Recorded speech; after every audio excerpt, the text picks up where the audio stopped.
성벽 재건이라는 겁니다.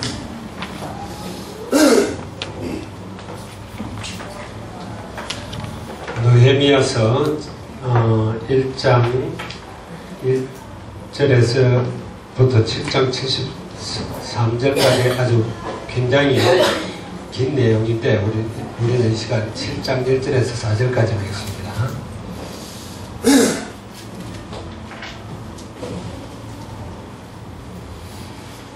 자, 같이 읽습니다. 4절이니까 그냥 같이 읽습니다. 시작.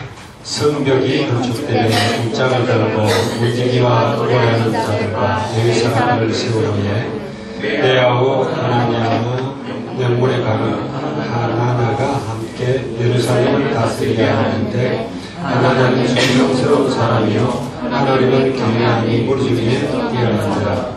내가 그들에게 얘기를 제가 높이 뜨기 전에 예루살렘 성문을 열지 말고 아직 하수할 때에 곧 문을 닫고 빗장을 지르며 또 예루살렘 주민이 각각 자기가 지키는 곳에서 하수하되 자기 집 맞은편을 지키게 하라 하였노니 그 성읍은 광대하고 그 주민은 적으며 가운데 미쳐 건축하지 못하였습니다.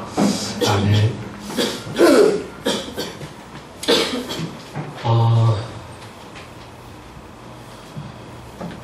이제 이스라엘이 나라를 잃고 포로되어 가지고 70년 동안 포로 생활을 하고 이제 처음으로 에스라를 통해서 1차 귀환을 합니다. 예루살렘으로 돌아옵니다.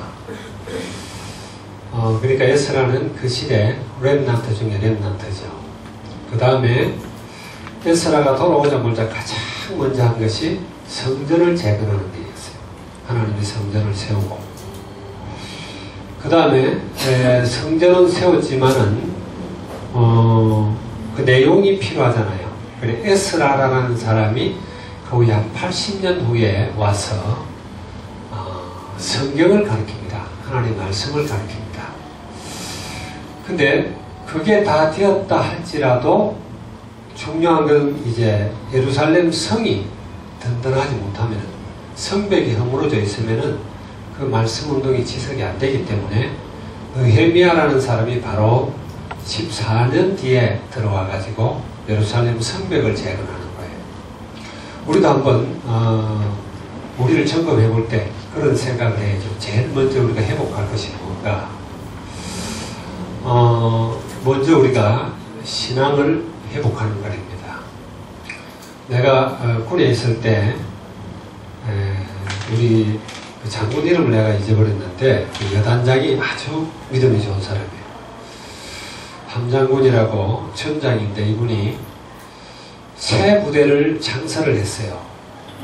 북한에 특별 부대가 있는데 그 특별 부대에 대응해서 남한에서도 세우는 그런 부대를 창설을 하는데 이분이 창설도 하기 전에 막사들 다 짓기 전에 교회부터 지었어요. 그리고 이제 다 앞으로 들어가고 부흥회를 하고 사람들 영접시키고 이렇게 하는데 이제 나도 그때 하나님 시간 조합해서 하나님을 만난 거죠. 우리 렘넌트들에 있어서도 제일 먼저 가장 시급한 게 뭔가 여러분들의 신앙 회복입니다. 믿음 회복이에요. 믿습니까? 네. 학업도 중요하고 모든 것 다 돈 버는 것도 중요하고 여러분들이 할 게 참 많지만은 먼저 여러분의 신앙이 회복되어지지 않으면 안 된다는 거예요. 그래서 여러분들이 정말 복음 위에 든든히 서야 돼요. 오늘도 그런 이야기 했죠. 그죠? 혈통으로나 육정으로나 사람의 뜻으로 된 게 아니다. 여러분들이 여러분의 부모님 믿음으로 구원받는다. 천만의 말씀이에요. 여러분 자신이 하나님 앞에 서야 돼요. 하나님께로부터 여러분들이 나야 돼요. 그래서 신앙 회복이 굉장히 중요하다는 거예요. 여러분들이 먼저 복음을 든든히 다지는데 공부를 하지 말고 다지라는 말이 아니라 복음 안에서 공부하면 돼요. 맞습니까? 복음과 더불어 공부하면 돼요. 복음 누린다고 공부 못한다. 그건 말도 안 되는 소리예요. 복음 누리면 공부에 도움됩니다. 맞아요? 정말 내가 복음의 비밀을 알고 하나님과 대화하면서 하나님께 지혜를 구하고 그러면서 집중력을 구하고 그러면서 우리가 공부하면은 공부가 더 잘 되는 거예요. 그래서 사람들은 교회 때문에 공부를 못한다. 특별히 우리 교회 같은 경우에 랩런트들 핑계가 늘 그래. 맨날 교회 가고 뭐 이래가 공부할 시간이 없대. 그러면은 교회 안 가면 공부하는 절대 공부 안 하고 오락하고 노는 놈들이 그런 소리를 꼭 해요. 공감하죠 여러분? 맞습니까? 여러분들이 정말 교회 가는 시간이 아까울 정도로 공부한다면은 여러분들은 성공할 거예요. 근데 교회 가면서 믿음 지키면서 공부하면 더 크게 성공할 줄 믿습니다. 아멘. 그래서 우리는 먼저 복음을 회복해야 된다. 그리고 복음 안에서 우리의 전문성을 키우고 우리가 세계화 되어지고 그렇게 돼야 이 시대를 우리가 살리고 이 시대에 우리가 참 렘넌트로 설 수 있다. 스룹바벨과 에스라와 느헤미야는 그런 사람들이었고 아주 시급했던 게 성벽이 무너지니까 계속 다른 사람들이 들어와서 침공을 하면서 말씀 회복도 못하게 하고 성전도 위태롭게 하고 이렇게 한다. 그래서 이 시대에 가장 시급한 게 뭔가 우리가 이런 생각을 해봐야 돼요. 정말 복음 가진 사람, 그냥 우리는 렘넌트 한두 사람이면은 그 가정의 지향이 무너집니다. 아멘? 우리 한번 따라합시다. 나는 재앙을 무너뜨리는 사람이다. 정말 여러분이 한 사람이 신앙을 누려봐요. 복음을 누려봐요. 그러면 여러분 가정의 흑암이 꺾여집니다. 누가 그래요? 주 예수를 믿으라 그리하면 너와 네 입에 구원을 얻는다 하는 그게 자기한테는 굉장히 짜증난대. 왜 그러냐? 나는 믿는데 왜 우리 집 다 믿냐 이거야. 그 소리 듣기 싫대. 근데 여러분들이 잘 알아야 돼요. 내가 믿음으로 말미암아 우리 가정이 다 구원받는다 그런 말이 아니에요. 내가 믿음으로 말미암아 우리 가정에 복음이 전파되는 거예요. 하나님 택하지 않은 사람도 있을 수 있어. 그럼 여러분이 복음 누리면은 여러분을 통해서 일반적으로는 한 사람이 복음 누리고 그 가정 전체를 복음화하는 하나님의 계획이 있는데 그래도 하나님의 택한 자가 아니면은 그런 걸로 되는 게 아니에요. 그래서 혈통으로나 육정으로나 사람의 뜻으로 되는 게 아니다 그런 말이에요. 믿습니까? 그래서 우리 한 사람이 복음 안에 든든히 있을 때 우리 가문의 재앙이 무너지고 우리 지역의 재앙이 무너지고 우리가 있는 나라의 재앙이 무너진다. 우리 그 예를 얼마든지 찾아볼 수가 있어요. 요셉 한 사람 때문에 요셉 시대에 이스라엘의 가문뿐만 아니라 에집트의 흑암이 무너졌다. 맞습니까? 거기 복음이 적어졌어요. 모세 한 사람 때문에 요셉이 죽고 요셉을 알지 못하는 사람들이 일어나고 이렇게 되면서 또 우상 숭배하고 저주 재앙 가운데 빠지고 이스라엘 사람들이 자기들이 누군지 그 정체성도 알지 못할 때 하나님이 모세 한 사람을 일으켜서 에집트의 모든 우상 숭배를 다 무너뜨려버려요. 10가지 재앙이 에집트에서 섬기는 우상들을 무너뜨리는 사건이에요. 그리고 이스라엘 백성들을 끄집어낸단 말이에요. 끄집어내면서 그리스도가 누군지를 6월절 양을 통해서 설명을 하는 거예요. 오실 그리스도. 그분 안에서 모든 재앙에서 우리가 구원을 받는다는 거예요. 모세가 그랬고 사무엘과 다윗 때문에 가나안의 흑암이 무너졌어요. 가나안의 흑암. 아까 대비 시간에도 이야기했지만 만약에 그 시대에 다윗이 없었다 한번 생각해 보세요. 골리앗 앞에 다 무릎을 꿇고 이스라엘 백성은 블레셋에게 항복하고 충분히 그런 사건이 벌어질 수 있는 거예요. 사무엘이 사는 동안에는 전쟁이 없었다고 그랬는데 사무엘 한 사람 때문에 나라가 평온했다. 즉 하나님의 언약 가운데 나라가 든든히 서갔다. 그런 이야기예요. 만약에 사무엘이었고 그 앞에 있던 선지자 엘리 제사장 같은 사람이 있다면 엘리 아들 홈리와 비나스가 엘리와 하루아침에 같이 죽었죠. 그죠? 이 사람들이 하나님을 우습게 알고 이러는 바람에 하나님의 언약궤도 뺏겨버리고 이스라엘 백성이 완전히 브레셋의 종로로 가게 됐어. 근데 사무엘이라는 한 사람이 세워짐으로 말미암아 이스라엘의 재앙이 꺾어져 버린 거예요. 그래서 렘넌트 한 사람들은 그렇게 중요하다는 거예요. 여러분들이 그런 사명을 감당할 수 있기 바랍니다. 무엇보다도 이 시대 가장 시급한 게 뭔가를 우리가 봐야 돼요. 얼마든지 우리는 성경에서 그런 걸 찾을 수가 있죠. 그죠? 베드로와 바울 같은 사람들.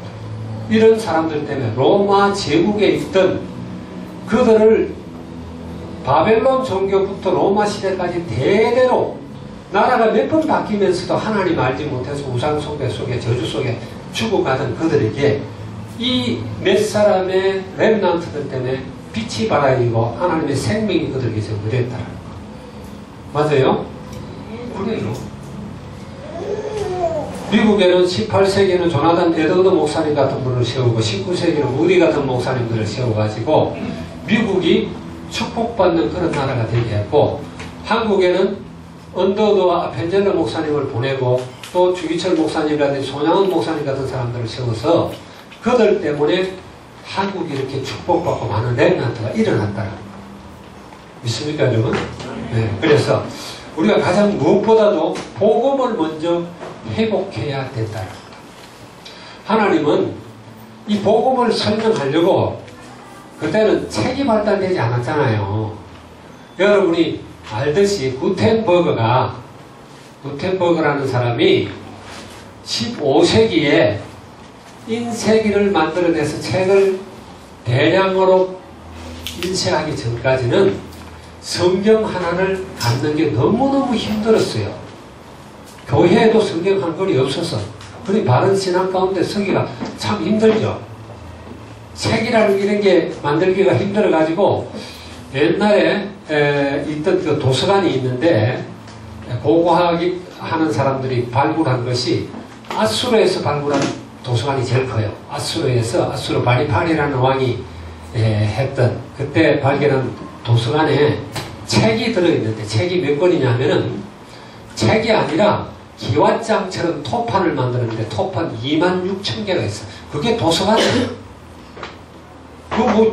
기왓장 한 개 해봐봐야 몇 자 적겠어. 그렇게 옛날에는 글자를 문자로 만드는 게 힘든 시대이기 때문에 하나님이 어떤 사인으로 복음이 뭐라는 것을 설명을 많이 했어요. 그래서 구약시대 때 복음을 가장 크게 각인시킨 사건 중에 하나가 노아의 홍수와 방주라는 것. 맞습니까? 노아의 홍수 방주는 세계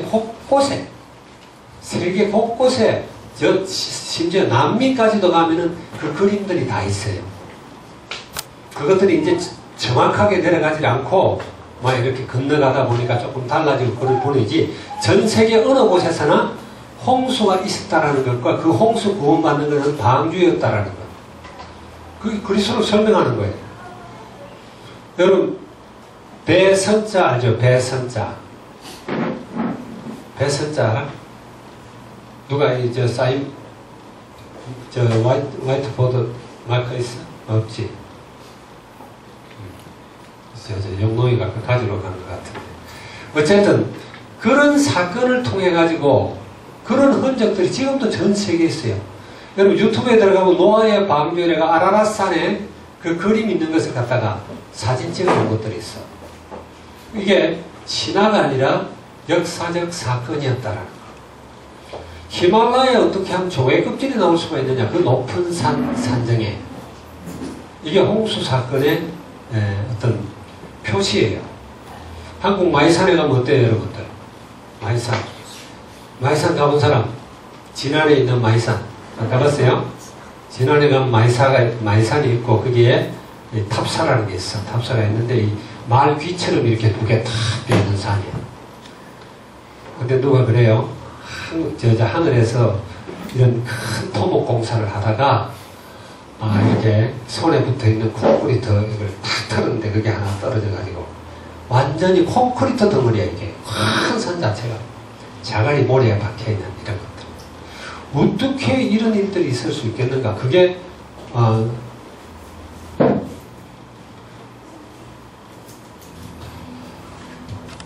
이 배 주자를 이렇게 써요. 이게 이제 배 주자예요. 배처럼 이게 물 있는데 위에 돛담배하고 이렇게 떠 있는 게 배 주자지, 그지? 이게 이제 옛날 배 주자인데 여기에 8명이 탔어. 8팔자에 입이 입구자야. 입 8개야. 배에. 이게 뭐요? 노아의 방주를 이야기하는 거예요. 배선자. 배를 이야기하는 거예요. 이 성경에 저 한문 글자를 보면 전부 성경에서 따온 거예요. 다. 하나하나가. 예를 들자면 그렇다라는 거예요. 그래, 이런 사인들이 너무너무 많아. 성경에는 보면. 그 다음에 우리 누구야? 한나하고 치미하고 막 애들 모였는데 할례를 이야기하니까 무슨 소리를 못 알아들어. 우리 한국 사람들은 아는데. 그래, 설명하니까 고추라니까 또 고추도 못 알아듣네. 참 답답하더만. 여러분 할례 알죠? 그죠? 남자 복용수술. 복용수술도 못 알아들어. 그거 어떻게 해야 돼? 보여줄 수도 없고. 그림을 그려줘야 되는데. 그래, 여러분, 이 할례 사건도 창세기 17장에 할례를 줘라 그러죠. 난 이제 8일 만에는 할례를 줘라. 그게 몸에다가 언약을 새기는 거예요. 몸에다가. 그리스도를 설명하는 거예요. 그리스도의 피가 아니면 안 된다라는 거예요. 할례하면 어떻게 돼? 피가 흐르잖아. 살이 잘려나가고. 그래서 남자들에게는 늘 언약을 기억하도록 그런 사건을 일으켰다라는 거예요. 하도 설명해도 잘 못 알아듣고 책도 없고 이러니까 그 사건뿐만이 아니죠. 그죠? 6월절 어린 양의 배. 우리가 잘 알잖아요. 구약의 선지자들이 이스라엘 백성들에게 자기가 누군가를 설명할 때 이렇게 말을 해요. 종되었던 애굽 땅에서 너희를 건져낸 너희 하나님 여호와다. 이렇게 말을 해요. 그처럼 출애굽 사건을 크게 이렇게 자꾸 하나님이 누군가를 설명할 때 그렇게 설명을 해요. 말하자면은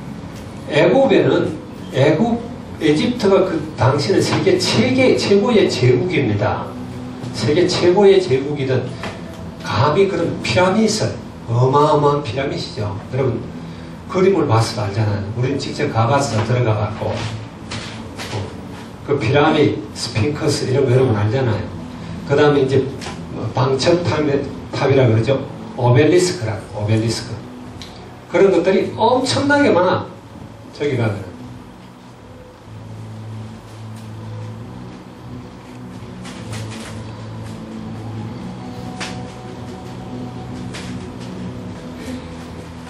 이렇게 생긴 탑.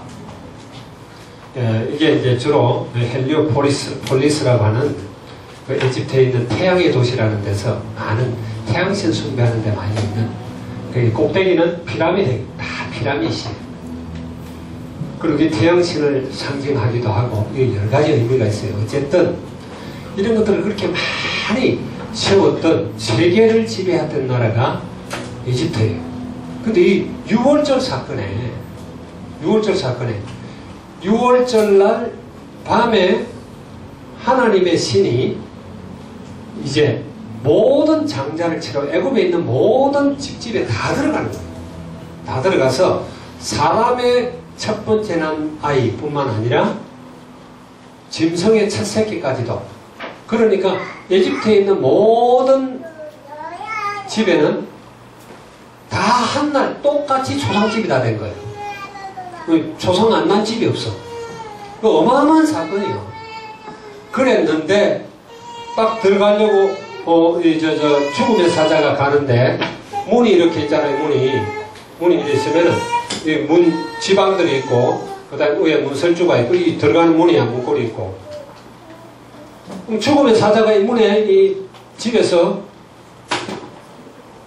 문에 들어가려고 하는데, 딱 가보니까, 여기 피가 발려져 있어.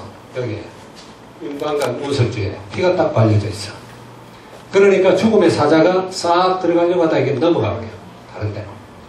요걸 패스오버라고 그래요. 6월절이라고 그래요. 왜? 보니까 이미 피가 발려져 있어. 피는 뭐라고요? 피는 생명이야. 누가 죽었다라는 거예요. 누가 죽었다. 우리는 죄값으로 죄 때문에 반드시 죽어야 돼. 근데 피는 생명을 이야기하는 거예요. 이 엄청난 사건을 터뜨리고 온 애국을 다 초상집을 만든 후에 이스라엘 백성들만 딱 끌어내갖고 홍해바다를 가르고 싹 끄집어낸 거예요. 그런데 에집트 사람들이 그래도 포기하지 않고 갈라진 홍해로 들어왔다가 싹 수장 다 당해버려. 다 죽어버렸어요. 자, 이런 엄청난 사건을 일으킨 것도 뭐냐 하면은 언약을 각인시키려고. 여러분들이 요즘 그렇게 교회 와서 맨날 복음 듣고 예수 그리스도 이야기해도 세상에 가면 예수 믿는 사람인지 안 믿는 사람인지 알도 못하고 그냥 세상에 똑같이 흔들려 흘러가고 같이 즐기고 그런다면 그러면 안 된다라는 거예요. 그러면 안 된다라는 거예요. 무슨 말인지 아시겠어요? 구약에는 그런 것들 굉장히 많은 상번제라고 알죠? 아침 저녁으로 매일 양을 잡아. 매일 양을 잡아서 번제를 드려. 고기는 싹 다 불태우고 피는 제단에 뿌리는 거예요. 그걸 아침 저녁으로 해. 아침 저녁으로. 아침 저녁으로 그리스도가 오셔서 십자가 위에서 죽으실 것을 계속 보여주는 거예요. 그러니까 이걸 비난하는 사람들은 기독교를 보고 도살장 종교, 도살장 종교.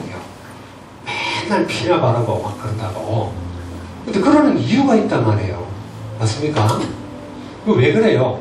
언약을 그래서 자꾸 하나님은 사건을 통해서 우리에게 언약을 심으려고 해요. 그러다가 하나님께서 그래도 이스라엘 백성들이 자꾸 우상 숭배하니까 새 언약을 주죠. 예레미야 31장 31절 33절 사건이에요. 우리 속에다가 돌비에 새기는 게 아니고 우리의 마음 신비에다가 언약을 새겨버려. 그게 성령이 우리 안에 오시는 사건이에요. 왜?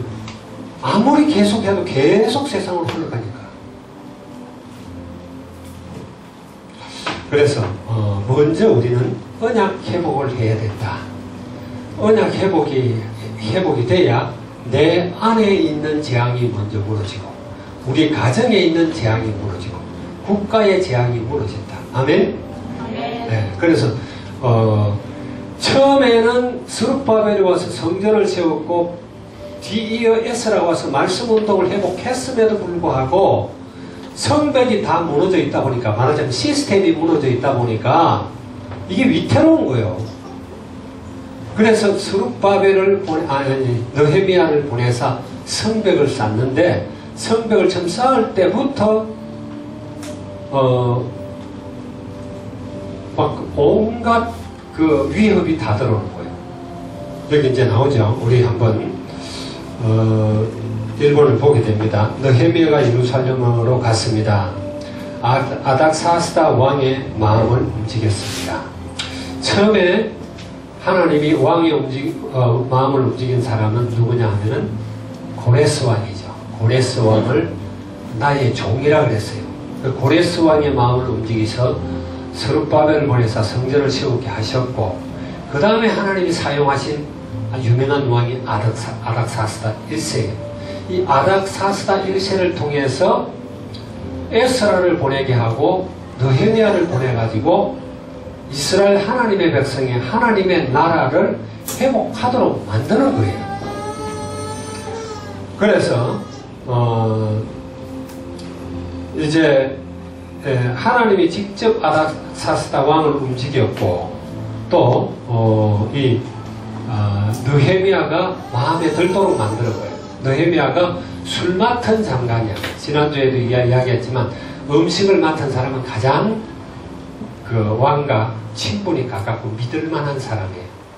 왜냐하면 아주 그냥 측근에 있는 가족까지도 이렇게 독살시키는 이런 사건들이 있으니까 지난번에 네로 이야기했죠. 네로 왕 때 네로 어머니가 아그리피나가 자기 남편이자 로마의 왕인 티베리우스 클라디우스 왕의 독버섯을 넣어가 일부러 죽여버려. 근데 그러기 때문에 왕이 가장 신뢰할 수 있는 사람에게 뭘 맡기느냐? 음식을 맡겨요. 음식 맡기고.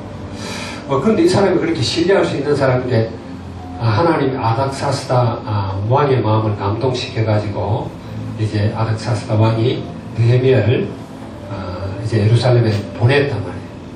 그래가지고 이제 예루살렘 성벽을 중수하는데 이렇게 새로 세우는데 처음부터 아예 이 느헤미야가 각오를 하고 어떻게 해야 성벽을 끝까지 중수할 것이냐. 왜냐하면 너무 방해꾼이 많으니까. 우리가요 복음 안에 좀 든든히 설명을 하면 그 복음을 무너뜨리려고 한 사단의 계략이 여러 가지로 찾아옵니다. 맞아요? 친구들을 통해서 또 혹은 PC방 이런 것들이 교회 못 가도록 하고 나의 나태함 또 막 잠자는 것 때문에 교회 못 가게 하고 누구 찔리는 사람이 있는지 모르겠는데 이래가지고 그냥 이래저래서 어쨌든 예배도 못 드리게 하고 믿음에 못 쏘도록 한 요인이 너무너무 많아요. 그래서 느헤미야는 처음부터 절반은 칼을 차고 창을 들고 구역을 정해가지고 성을 지키도록 만들고 나머지는 일을 했단 말이에요. 성벽을 쌓기 시작한 거예요. 자, 그래 여기 보니까 산발락과 도비아가 성벽 회복에 방해하는데 산발락과 도비아는 에돔 사람이죠, 그죠? 근데 이 사람들이 소문을 듣고 저 예루살렘 저 사람들이 저 성벽 세우고 저러면 이제 다시는 우리가 저 사람들 못 건드리는데 이래가 막 온갖 방해를 다 해요. 성벽을 못 세우도록 거짓말도 다 하고. 그래서 여기 보니까 이 가나안 백성들이 아니라 이번이 잘못 썼어요. 가난한 사람들이에요. 가난한 사람들. 가난한 백성들이 성벽을 쌓으면서 막 또 원망을 하는 거예요.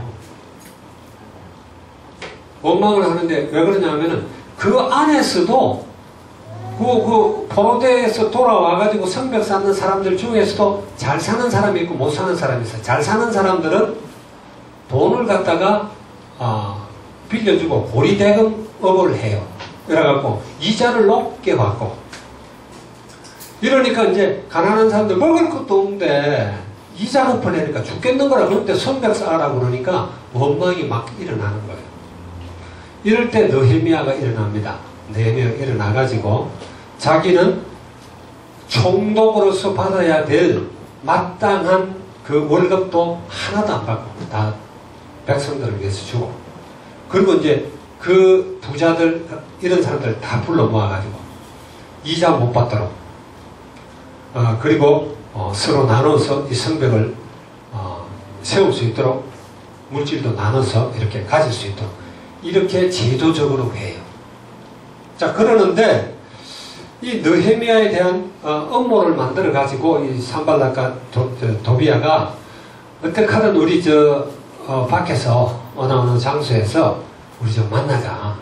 특별히 의논해 우리가 너희들을 잘하도록 도와줄게. 거짓말 하는 거예요. 그래가지고 나오면은 느헤미야를 죽이고 이스라엘 백성들이 성벽을 못 쌓게 하려고 별의별 이런 흉계를 다 꾸며요. 그런데 거기에 4번, 5번이나 그렇게 5번이나 읽어보면 나와. 그런데 느헤미야가 넘어가지 않고 던던히 섰다라는 거. 우리도 똑같아요. 오늘날 우리가 지금 시대가 그런 시급한 시대예요. 이것보다 더 시급할 수가 없어. 여러분이 생각해도 아마 조금 생각해보면 알 거예요. 아까도 이야기했지만은 그런 이제 막 전 세계적으로 차별금지법 이런 것들을 만들고 그리고 이제 WCC 같은 게 일어나고 또 그래가지고 다원주의를 막 선포할 뿐만 아니라 프리메이션 같은 거 이런 것들 또 뉴에이지 운동 이런 걸로 어쨌든 그리스도가 구세주라는 걸 자꾸 무너뜨리려고 하는 거예요. 그런 시대에 우리가 살고 있고 굉장히 엄난한 시대라는 거예요. 옛날에는 엄난한 짓들을 어른만 했어요. 지금은 아이 때부터 텔레비를 통해서 온갖 걸 통해서 막 이상한 것들을 다 봐.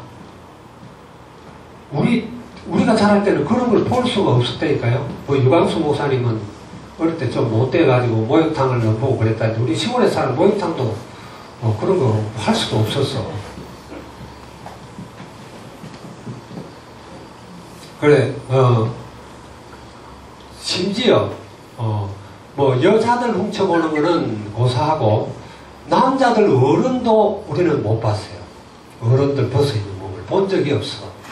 그러니까 뭐, 어른이 되면 어떻게 생겼지? 뭐, 이런 생각까지도 그래 했는데, 요즘은 어릴 때부터 다 노출돼. 그림이나 이런 걸 통해가지고.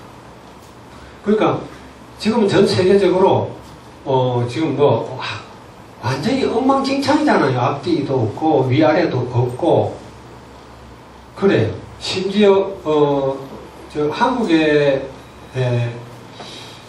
우리가 뭐 이렇게 저 현덕이하고 우리 행복이 조금 어릴 때만 해도 아이들이 담배 피다가 어른들 지나가면 다 돌았어요. 감추고 이랬어요. 왜? 아이들이 어른들 앞에 그렇게 하는 게 예의가 아니기 때문에. 못된 놈들은 그렇게 하지. 근데 못된 놈들도 그리 안 해요. 기본적으로 어른들한테는 예의를 지킵니다. 지금은 그런 거 하나도 없죠, 그죠? 내가 가끔 저 PC방에 우리 애들 PC방에 한 데 가면은 전부 누구예요? 영은이 또래 이런 애들 쫙 앉아가 있는데 친구 또래들. 영은이는 아니고 영은이 또래들. 뭐 나는 그래도 싹 보면 무슨 생김새가 나이가 50은 넘어 보이잖아. 뭐 한국 애들인데도 그냥 이래 그냥 담배 피고 그냥 만대로 그만큼 그냥 엉망진창이 되어버린 거야. 그래 뭐 도덕적으로나 또 뭐 이런 다 지금 무너진 시대예요. 다 무너진 시대. 그리고 그게 뭐 그냥 정상적인 줄 알고 사람들이 가고 있어요. 전부 거꾸로 가고 있습니다. 텔레비나 이런 하는 것들이 다 거꾸로 가고 있어요. 복음에 반대되는 쪽. 그러면서 그게 당연하다고 받아들이죠. 지금 시대가 그런 시대다. 말하자면은 영적으로 볼 때는 느헤미야 시대 때, 에스라 또 스룹바벨의 시대 때처럼 굉장히 위기 상황이 있는데 그걸 모르고 있단 말이에요.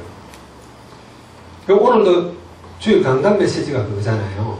하나님의 자녀는 세상 사람들하고 다르단 말이에요.